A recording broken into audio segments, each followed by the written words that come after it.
కొంత ప్రచారం అయితే జరిగింది. తనకున్నటువంటి శాఖల్లో పట్టు సంపాదించిన పవన్ కళ్యాణ్ హోంశాఖ ఎలా తీసుకుంటారు, పక్క వాళ్ళ శాఖల్లో ఎలా వెళ్ళిపోతారని చెప్పి చెప్పారు. తనకున్న శాఖల్లో పవన్ కళ్యాణ్ గారు పట్టు సంపాదించలేదా? జల్ జీవన్ మిషన్ ద్వారా గత ప్రభుత్వాల్లో ఆ శాఖ తీసుకున్న వాళ్ళు గత 10 ఏళ్లుగా ఎంతవరకు మనకి స్టేట్లో డెవలప్మెంట్ చూపించారండి? బట్ ఈ 6 నెలల్లో పవన్ కళ్యాణ్ గారి టైంలో ఎంత జరుగుతుంది మీరు ఎప్పుడైనా గమనించారా? రోడ్లకు సంబంధించి ఎప్పుడో ఎలక్షన్ ఇంకా మళ్ళీ వచ్చింది అనుకున్న 6 నెలల ముందు పనులు పురమాయించేవాళ్ళు. బట్ ఇవాళ ఆల్రెడీ స్టార్టింగ్ అయిపోయి గ్రామాల్లో నిర్మాణ దశలో ఉన్నప్పుడే క్వాలిటీ చెకింగ్ ఆఫీసర్లు వెళుతూ అడుగు కూడా ప్రతిదీ ప్రభుత్వ నోటీసులు ఉండేలాగా ప్రజలకు తెలిసేలాగా ఇవాళ వర్క్ జరుగుతోంది. ఇంకా ఆయన శాఖలో ఆయన ఎక్కడ పట్టు సాధించలేదు. ఇంకొకటి అటవీ శాఖ అమరవీరుల దినోత్సవం అనేది ఒకటి ఉందని మీకు తెలుసా ఇంతకుముందు ఎప్పుడన్నా?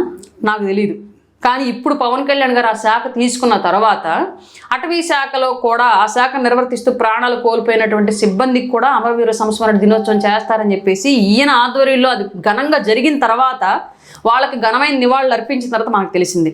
అలాగే ఎప్పుడైనా ఏ ప్రభుత్వం అయినా ఎప్పటి నుంచో ఎర్రచందనం స్మగ్లింగ్ జరుగుతుంది స్టేట్లో. వేరే స్టేట్లో పట్టుబడుతుంది, ఆ స్టేట్లో వాళ్ళు అమ్ముకుంటున్నారు, సొమ్ము చేసుకుంటున్నారు.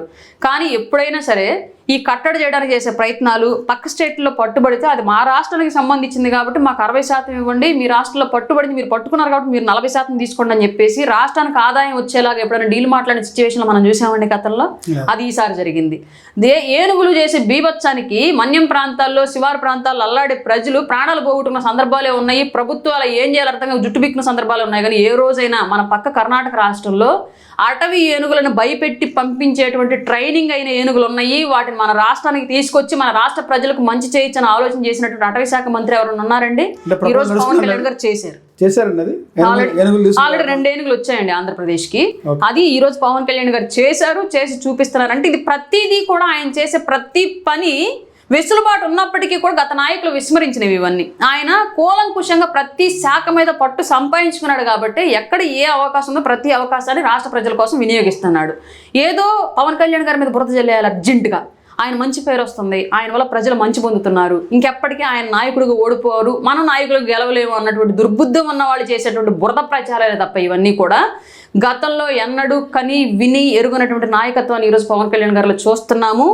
భయము, బెరుకు, స్వార్థము, దురాశ ఏమీ లేకుండా ఒక స్వతంత్ర పోరాట యోధుల్లాగా ఇవాళ పవన్ కళ్యాణ్ గారు ఆంధ్ర రాష్ట్ర అభివృద్ధి కోసం కృషి చేస్తున్నారు. ఒక నాయకత్వ పటిమతోటి చేత అయితే సపోర్ట్ చేద్దాం, లేదా చూస్తూ కూర్చుందాం, అంతే తప్ప బురద మాత్రం వేయదు. అంటే పవన్ కళ్యాణ్ గారు తన బ్రాండ్ ఇమేజ్ పెంచుకోవడానికి ఆరాటం, తన శాఖల్లో లేదు శాఖల పరమైనటువంటి పనుల్లో తన బ్రాండ్ చూపించుకోవడం చెప్పారు. ఇప్పటి వరకు నేను క్లియర్గా చెప్పింది అవేనండి. ప్రజలకి బ్రాండ్ కాదు అవసరం, ప్రజలకు పని అవసరం, ప్రజలకు రోడ్లు అవసరం వేస్తున్నారు, ప్రజలకు వాటర్ అవసరం వేస్తున్నారు, ప్రజలకు పంచాయతీ నిధులు అవసరం తెస్తున్నారు, ప్రజలకు అటవీ శాఖల అభివృద్ధి అవసరం చేస్తున్నారు, అటవులకు జంతు సంరక్షణ అవసరం చేస్తున్నారు. ఇవాళ ప్రతి వ్యవస్థలో కూడా ఆయన మార్కు కన్నా కూడా వ్యవస్థ యొక్క అభివృద్ధి మార్క్ అనేది ప్రజలకు క్లియర్గా కనిపిస్తుంది. ఇంకొక శాఖ తీసుకున్నా సరే సమర్థవంతంగా చేయగలిగినటువంటి వ్యక్తి ఆయన. అట్లాంటి వ్యక్తి ఈరోజు మార్కు చూపించట్లేదు బ్రాండ్గా. పవన్ కళ్యాణ్ గారికి బ్రాండ్తో పని, ఆయనే ఒక బ్రాండ్. కొత్తగా ఇవాళ ఆయనకి బ్రాండ్ ఏంటి అసలు అర్థం కాదు. శాఖల్లో కూడా ఆయన మార్క్, బిఫోర్ పవన్ కళ్యాణ్ గారు, ఆఫ్టర్ పవన్ కళ్యాణ్ గారు అనేటువంటి మార్క్ని 5 ఏళ్ళు ఆయన క్రియేట్ చేస్తారు. మీరు చూస్తూ ఉన్నారు. రాష్ట్రంలో లా అండ్ ఆర్డర్ ఎలా ఉంది? వైసీపీ పక్కన రాష్ట్రంలో మహిళల మీద అఘాయిత్యాలు పెరిగిపోతున్నాయి, రోజు 3-4 మహిళల మీద దాడులు జరుగుతున్నాయి, మానభంగాలు, హత్యలు చెప్తారు వైసీపీ వాళ్ళు. నిజంగా ఆ పరిస్థితి ఉందంటారా? ఒక మహిళగా మహిళల మీద అఘాయిత్యాలు జరగట్లేదు అనేది నేను అనను, ఎందుకంటే జరుగుతున్నాయి. కానీ ప్రభుత్వాలు మారాయి, ఈ ప్రభుత్వం ఏదో నిర్లక్ష్యం వ్యవహరిస్తుంది కాబట్టి జరుగుతున్నాయి అంటే అసలు ఒప్పుకోను. గత ప్రభుత్వంలో నేరం చేస్తే 5-6 సంవత్సరాలు 4-5 సంవత్సరాలు కూడా నేరస్తుడు పట్టుబడాల. బట్ ఈ ప్రభుత్వంలో నేరం చేస్తే 5-6 రోజులు. గత ప్రభుత్వంలో దిశ యాప్ల ద్వారా మహిళలను రక్షించు చెప్తారు. గత ప్రభుత్వం చెప్పిన మాట అది.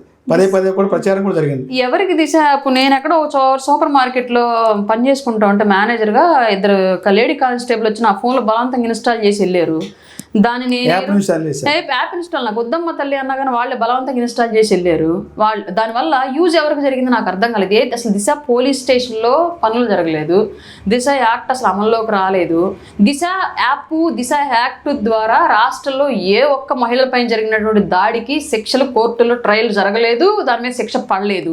మరి ఇంక దానివల్ల ఉపయోగం ఏంటి? ఎవరిని రక్షించారు? కోతవేడు దూరంలో తాడేపల్లి ప్యాలెస్ కోతవేడు దూరంలో ఒక మహిళను రేప్ చేసి చంపితేనే దానికి వర్తించలేదు దిశ యాక్ట్? ఇంకా దేని మీద పనిచేశారు వాళ్ళు ఆ రోజులు? కనీసం ఒక హోమ్ మినిస్టర్ సరిగ్గా పనిచేయలేదు, ఒక డిఎస్పీ కానీ, ఒక డీజీపీ కానీ, ఒక ఐజీ కానీ ఏ రోజు రాష్ట్రంలో ఉన్నటువంటి క్రైమ్ గురించి మీటింగ్లు పెట్టి ప్రస్తావించి మాట్లాడలేదు.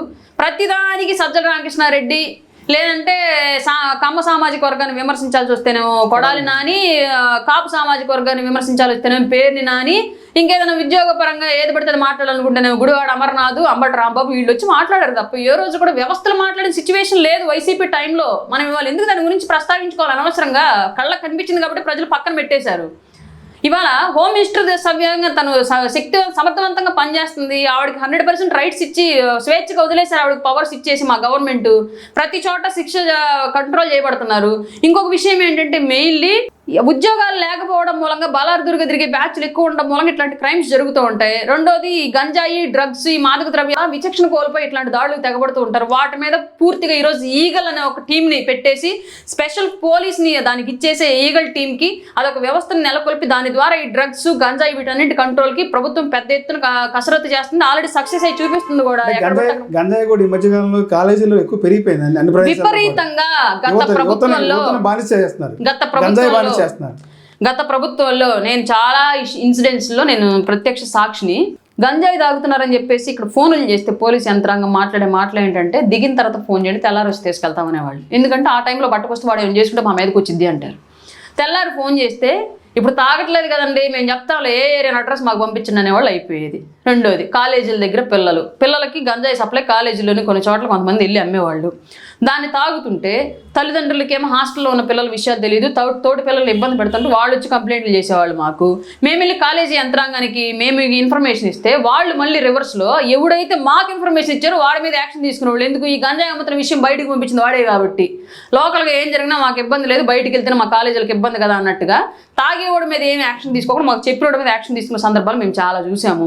ఇట్లాంటి ఎన్నో ఇన్సిడెంట్స్. దీనికి వెనకాల కొమ్ము కాసింది వైసీపీ యంత్రాంగం. ఎంపీటీసీలు, ఎమ్మెల్యేలు, జడ్పీటీసీలే గంజాయి అమ్మారు వైసీపీ. అధికారం వచ్చింది కూటమి ప్రభుత్వం కదా, మార్పు లేదు కదా, అప్పటికి మార్పు రాలేదు. ఈ రోజు కాలేజీల్లో, ఇంజనీరింగ్ కాలేజీల వద్ద అన్ని చోట్ల కూడా గంజాయి అనేది సరఫరా అవుతుంది. మీరు ఒక విషయం గమనించారో లేదో, ఈ మధ్య కాలంలో పెద్ద ఎత్తున హై స్కూల్ ఏజ్ నుంచి 6th క్లాస్ ఏజ్ నుంచి బీటెక్, ఇంజనీరింగ్ కాలేజీల వరకు ప్రతి కాలేజీలో, ప్రతి స్కూల్లో డైరెక్ట్గా ఆ జిల్లా ఎస్పీలు, ఆ సర్కిల్ సిఐలు, డిఐజీలు, డిఎస్పీలు వెళ్ళి ప్రతి కాలేజీలో ఒక అవగాహన కార్యక్రమాలు, అవగాహన సదస్సులు నెలకొల్పుతున్నారు. దీనికి పర్టికులర్గా టీచర్సు, పేరెంట్స్, పోలీస్ డిపార్ట్మెంటు, మానసిక వైద్య నిపుణులు, పిల్లల మహిళా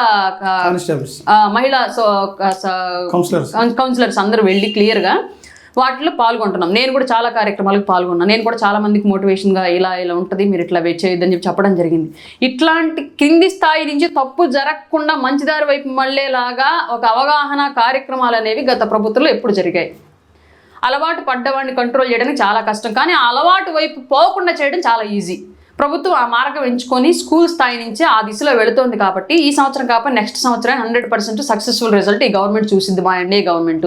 అప్పటి వరకు కొంచెం ఓపిక్గా వెయిట్ చేసినటువంటి బాధ్యత మన దగ్గర ఉంది. ఈలోపు క్రైమ్ అనేది జరగకుండా కంట్రోల్ చేసే బాధ్యత మా ప్రభుత్వం తీసుకుంటుంది.